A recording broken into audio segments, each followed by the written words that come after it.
Dear students, जैसा कि मैंने अपने पिछले वीडियो में आपको बताया था कि आने वाले वीडियोस मेरे advertisements, unseen passages, note making, article making, इन सब पर होगा, क्योंकि ये सब आपके सिलेबस में है। 10th, 12th और 11th क्लास की अगर बात करें, चाहे वो MP बोर्ड हो या CBSE बोर्ड। तो मैंने पिछले वीडियोस में लेटर राइटिंग बताया था, नोटिस राइटिंग बताया था, और आज के वीडियो में मैं आपको समझाने वाला हूँ एडवर्टाइजमेंट। एडवर्टाइजमेंट भी आपके सिलेबस में है और इसको कैसे बनाया जाता है, क्यों बनाया जाता है, इसका फॉर्मेट कैसा होता है, सारा कुछ आपको मैं समझाने वाला हूँ। तो आइए हम स्टार्ट करते हैं। सबसे पहले तो हमें समझना होगा कि एडवर्टाइजमेंट क्या है। What is advertisement? तो advertisement is an announcement made through a popular medium that targets a larger number of people. ये एक तरह की घोषणा है। घोषणा मतलब आपके शहर में, आपके कस्बे में, आपके तहसील में अगर कोई जैसे किसी पॉलिटिशियन का कुछ कार्यक्रम होने वाला होता है तो लाउड स्पीकर पर उसकी घोषणा की जाती है। तो वो भी एक तरह का एडवर्टाइजमेंट का रूप है। लेकिन यहाँ हम बात कर रहे हैं वो एडवर्टाइजमेंट जो पेपर्स पर होता है।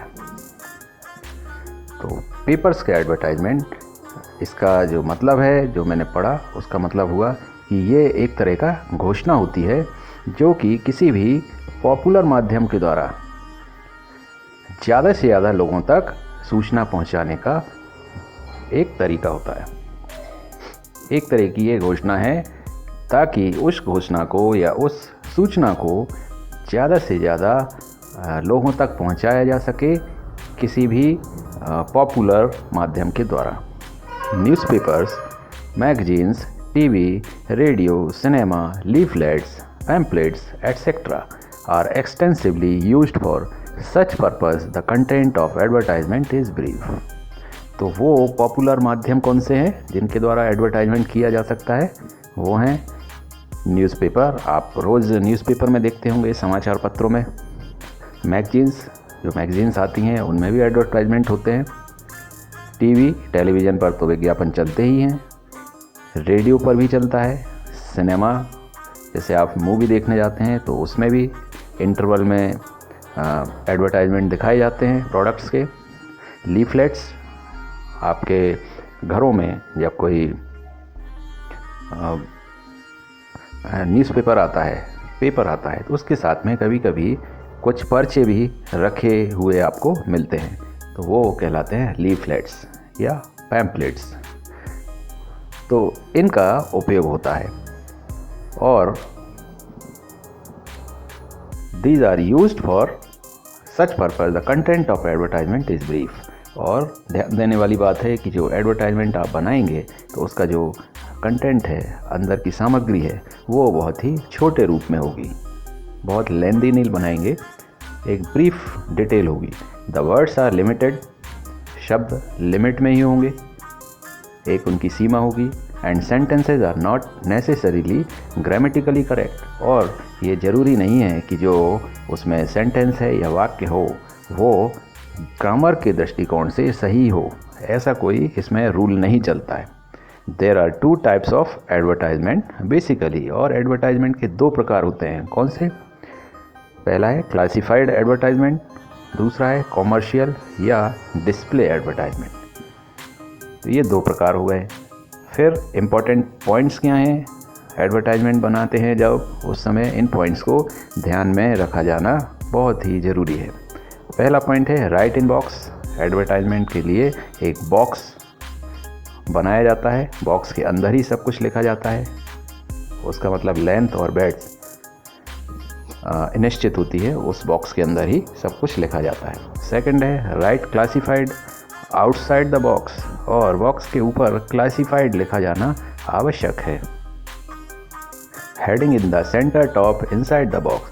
और बॉक्स के अंदर जो एडवर्टाइजमेंट है उसका हेडिंग भी सेंटर में सबसे ऊपर लिखा जाएगा। हेडिंग या आप टाइटल बोल सकते हैं। The first word has to be bold, पहला जो वर्ड है, पहला शब्द है वो बोल्ड होना चाहिए और कैपिटल लेटर्स में होना चाहिए ताकि वो अच्छे से दिखाई दे पाए और वो दूर से भी नज़र आए। Use only phrases and not sentences, इसमें फ्रेजेज ही लिखे जाना चाहिए, नहीं ऐसा नहीं कि लंबे लंबे वाक्य लिख डाले, शॉर्ट में छोटे छोटे फ्रेजेज होते हैं। Avoid using articles and prepositions, articles और प्रीपोजिशंस को यूज़ नहीं करना है इसमें। क्लैरिटी ऑफ कंटेंट, कंटेंट की क्लैरिटी होना चाहिए, मतलब आप जो लिख रहे हैं उसमें साफ झलक जाना चाहिए कि आप किस बारे में लिख रहे हैं या क्या आप बताना चाहते हैं। Brevity of language and proper contact number, language बहुत अच्छी होनी चाहिए और जो कॉन्टैक्ट नंबर है वो भी सही उसमें लिखा जाना चाहिए। और and address to be given, फिर आपका पता ज़रूर दिया जाना चाहिए। Word limit up to 50 words और 50 शब्दों के अंदर ही अंदर आपका एडवर्टाइजमेंट पूरा हो जाना चाहिए। तो ये पॉइंट्स एडवर्टाइजमेंट बनाते समय ध्यान ज़रूर रखना है। अब एक हम सैंपल ले लेते हैं क्लासिफाइड एडवर्टाइजमेंट का।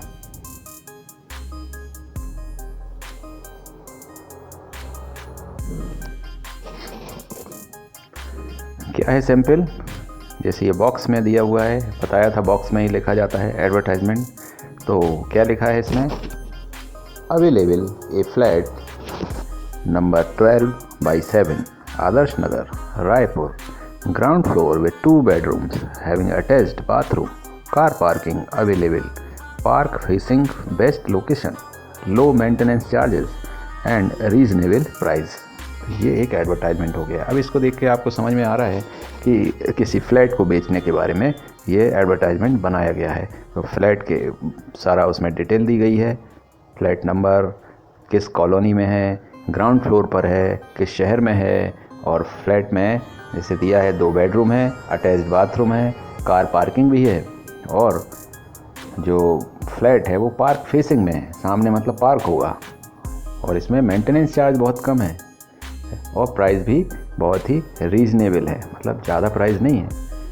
तो अब इसी से रिलेटेड कुछ क्वेश्चंस हैं, आपके एग्ज़ाम में इस तरह के ऑब्जेक्टिव्स आ सकते हैं। पहला क्वेश्चन है, this is a kind of classified advertisement for, ये क्लासिफाइड एडवर्टाइजमेंट का कौन सा प्रकार है, मतलब ये एडवर्टाइजमेंट किस लिए है। ऑप्शन है situation vacant, for sale, for purchase, accommodation wanted, accommodation मतलब किराए से, एकोमोडेशन मतलब रहने के लिए कोई जगह ऐसा। तो इन 4 में से सही आंसर क्या होगा, फॉर सेल, क्योंकि इसमें फ्लैट के बारे में डिटेल दी गई है और इसके रीज़नेबल प्राइस, मतलब इससे पता चल रहा है कि ये बेचने के लिए एडवर्टाइजमेंट है, फ्लैट को बेचने के लिए। सेकंड है, which of the following is a characteristic of A classified advertisement, classified advertisement के क्या विशेषताएं होती हैं।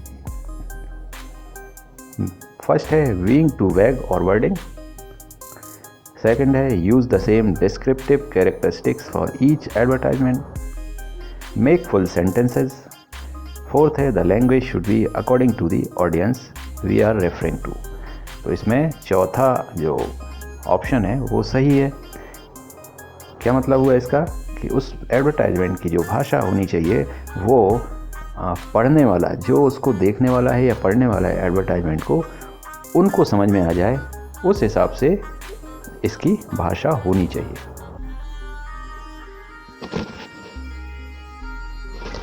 थर्ड है, what is the correct order for the following sale of property. तो प्रॉपर्टी की सेल के लिए करेक्ट ऑर्डर क्या होना चाहिए, तो क्या है उसका order, advertisement available first floor DDA flat at Ashok Nagar, 2 bedrooms with attached bathrooms, modular kitchen, drawing extra, interested parties contact MLA Ramesh, phone number दिया है, located near main market, metro station at walking distance। तो इसको सही sequence में आपको arrange करना है। सबसे पहले क्या आएगा, एडवर्टाइजमेंट ऊपर लिखा जाएगा, फिर सेकंड ऑप्शन आ जाएगा कि फ्लैट के बारे में क्या है, फ्लैट अवेलेबल है तो फ्लैट अवेलेबल है वो लिख दिया, और फिर उस फ्लैट की क्या विशेषताएं हैं, क्या स्पेशलिटी है वो लिख दिया। फिर लिखा कि इंटरेस्टेड पार्टीज़, मतलब जो भी इसको ख़रीदने में इंटरेस्टेड हैं वो कांटेक्ट करें। तो जो ऑनर है उसका नाम और फिर कांटेक्ट नंबर। कांटेक्ट तो तभी कर पाएंगे जब कांटेक्ट नंबर देंगे, और किससे बात करना है उसका नाम ज़रूर होना चाहिए। फिर आएगा located near main market metro station at walking distance, फिर उसका एड्रेस दे देंगे। ये इसका आंसर हुआ answer number D. Fifth question इसका आएगा situation wanted advertisement is written by. तो जैसे वैकेंसी वाले जो एडवर्टाइजमेंट हैं वो, अब ध्यान दीजिए, एक वैकेंसी वाला एडवर्टाइजमेंट होता है कि वैकेंसी निकालना। वैकेंसी कौन निकालता है? कोई एम्प्लॉयर या कंपनी जो नौकरी दे सकता है, किसी को नौकरी पर रख सकता है, वो निकालेगा सिचुएशन वैकेंट। और किसी को नौकरी की रिक्वायरमेंट है, वो भी कभी कभी खुद के एडवर्टाइजमेंट निकाल देते हैं पेपर में, वो क्या लिखते हैं? Situation wanted. मतलब इसका सीधा सा मतलब हुआ कि नौकरी की आवश्यकता। इस तरह से भी एडवर्टाइजमेंट बनता है। तो ये एडवर्टाइजमेंट कौन दे सकता है? An employer, A job seeker, a candidate looking for a place for accommodation, a person looking for tenants for his और हर प्रॉपर्टी। तो आंसर क्या है? ए जॉब सीकर, जिसको नौकरी की तलाश है। तो स्टूडेंट्स, उम्मीद है ये एडवर्टाइजमेंट जो मैंने समझाया है एडवर्टाइजमेंट के बारे में आपको समझ में आया होगा। सैम्पल भी बताया है मैंने, एक सैम्पल और दूंगा मैं अगले वीडियो में, और इसको आप समझ में नहीं आया है तो फिर से दोबारा देखें। और ये सब आपके एक तरह से एक बुक की तरह ही काम करेंगे, इस तरह के जो वीडियोस मैं बना रहा हूँ, कि कभी भी आप इनको कन्फ्यूजन की स्थिति में आप देख सकते हैं दोबारा से, क्योंकि यूट्यूब पर ये हमेशा अवेलेबल है। तो चलिए, मुलाकात होती है अगले वीडियो में। अपना ध्यान रखें। Take care. Thank you so much.